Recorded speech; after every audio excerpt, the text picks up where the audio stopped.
ETF index mutual funds నేర్చుకుని stock మార్కెట్లో రాణించాలనుకుంటున్నారా? వెంటనే ఈ నెంబర్కి కాల్ చేయండి.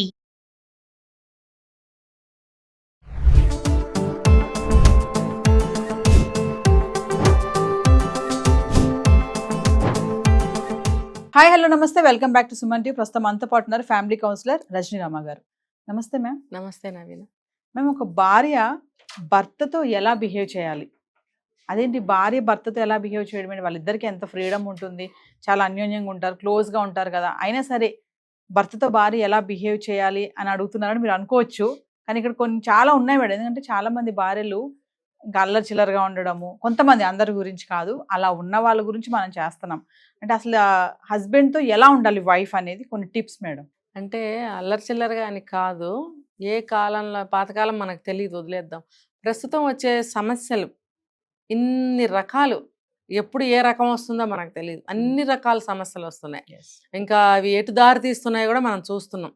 హత్యలకి దారి తీస్తున్నాయి, ఆత్మహత్యలకి దారి తీస్తున్నాయి, ఇంట్లోంచి వెళ్ళిపోయే సందర్భాలు, పిల్లల్ని చంపేసే సందర్భాలు ఎన్నో ఎన్నో వస్తున్నాయి. ఇవన్నీ కూడా భార్యాభర్తల బంధం సరిగ్గా లేకపోవడం అనేది కూడా ప్రధాన కారణంగానే కనిపిస్తుంది. అయితే ఈ భార్యలు ఎలా ఉండాలి అని అంటే, పెళ్లి చేసి పంపిస్తారండి. లవ్ మ్యారేజ్ అయితే ఒకళ్ళనొకళ్ళు ఏంటనేది తెలుసుకునే కొంతలో కొంత వస్తారు, వచ్చి కూడా ఇమడలేకపోతున్నారు. అది వాళ్ళ కర్మ, దురదృష్టం అని కూడా అన్నాను నేను. కర్మ. అప్పుడు అంత ప్రేమగా ఉంటే ఇంకా పెళ్లి చేసుకున్నాక అయిపోయిందిగా మా పని. ఇంకా తర్వాత ఎందుకు ఉండలేకపోతున్నారు? ఎక్స్ట్రా ఏం కావాలి మీకు? ముందు మీరు చూసినవే అన్నీ, ముందు మీకు తెలిసినవే అన్నీ.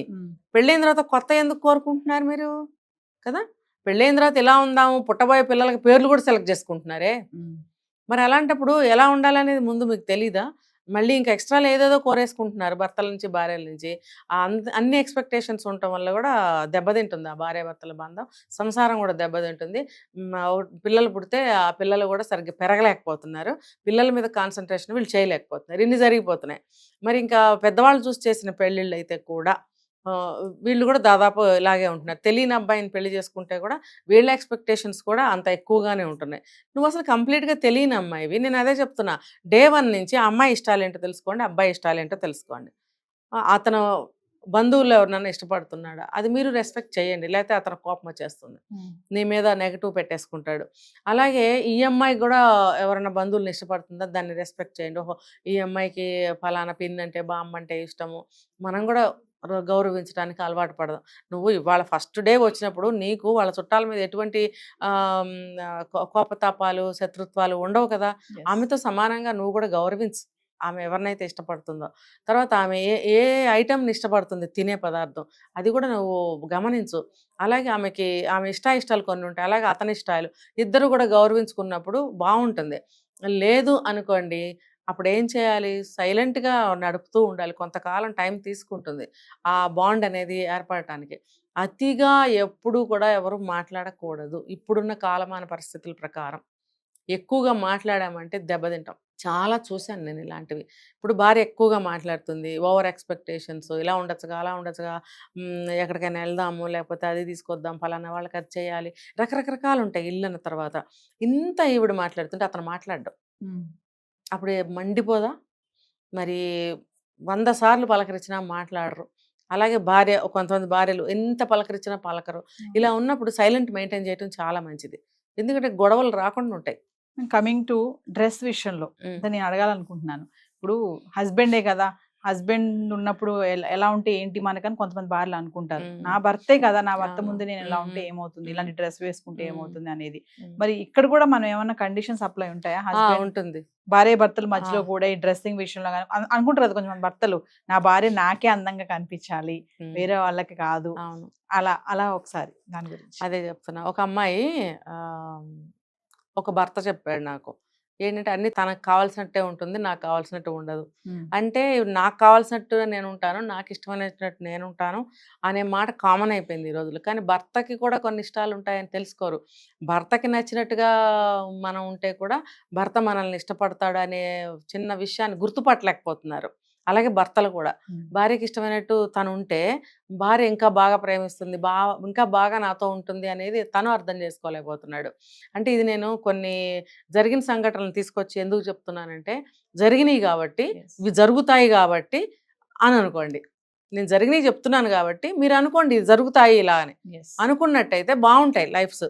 ఇవి టిప్సే కదా, నేను చూసినవే చెప్తున్నాను కాబట్టి. అంటే ఆ భర్త కోరుకుంటున్నాడు తనకి ఇష్టమైనట్టుగా, అన్నీ కాకపోవచ్చు కొన్ని.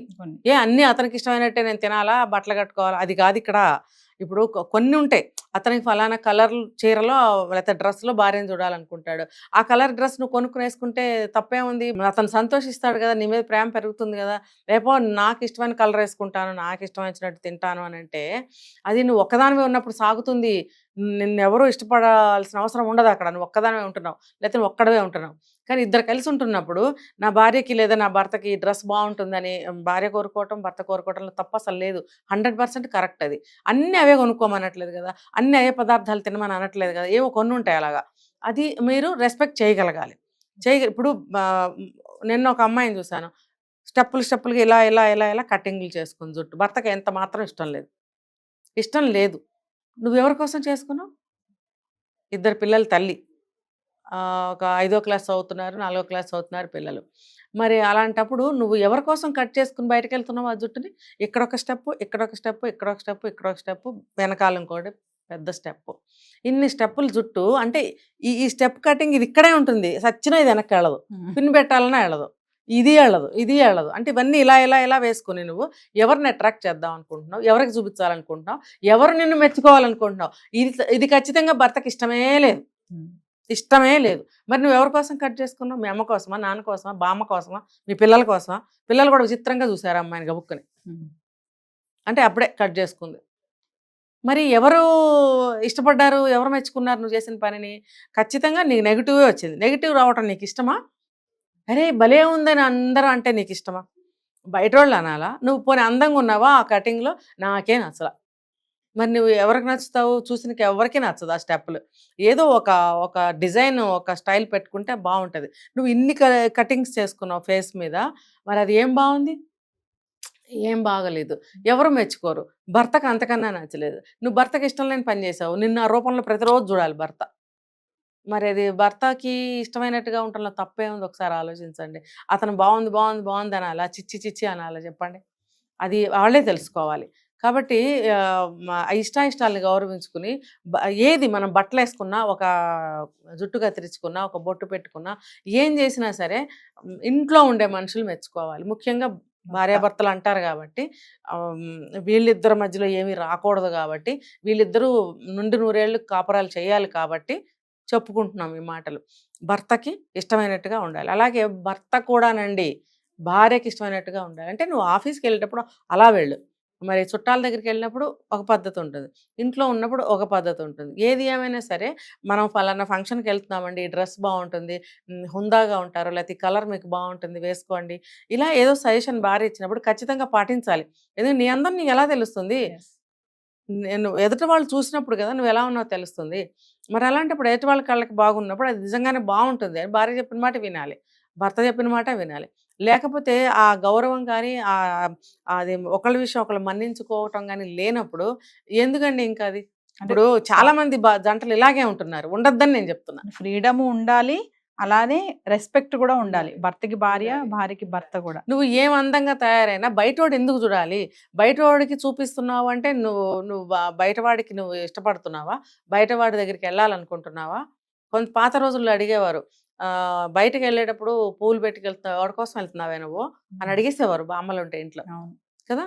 మరి అలాగే ఊరికే షోకులు చేసుకుంటుంటే కూడా తెగ షోకులు చేసుకుంటున్నావు, ఎవరి దగ్గరికి వెళ్తున్నావు అని అడిగేవారు.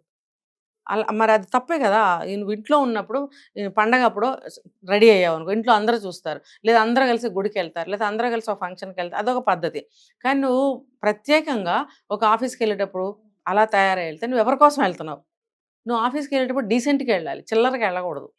ఇన్ని కత్తిరించుకొని జుట్లు పిచ్చి పిచ్చి గుడ్డలు వేసుకొని ఎలా పడితే అలా వెళ్తే నువ్వు ఎందుకు వెళ్తున్నావు? నువ్వు బయట వాళ్ళకి నచ్చుతుంది, లేదు నేను చాలా అప్డేట్గా ఉన్నాను, చాలా ఫ్యాషనబుల్గా ఉన్నాను, మా ఆయనకి టేస్ట్ తెలీదు అందుకని అతనికి నేను నచ్చను అనుకుంటూ ఇలా వెళ్తున్నాను. కానీ అతనికి ఇష్టమైనట్టుగా నువ్వు ఉండు. అతను ఎందుకు నవ్వడు, ఎందుకు సంతోషించడు, ఎందుకు నిన్ను ఎంకరేజ్ చేయడు చూసుకో ఒకసారి. ఇంకోటి మాట్లాడట్లేదు అంటే కాదు, మాట్లాడకుండా నువ్వు కూడా మెయింటైన్ చెయ్యి. ఆ డీసెన్సీ నువ్వు మెయింటైన్ చేసినప్పుడే అన్నీ వర్కౌట్ అవుతాయి. Thank you.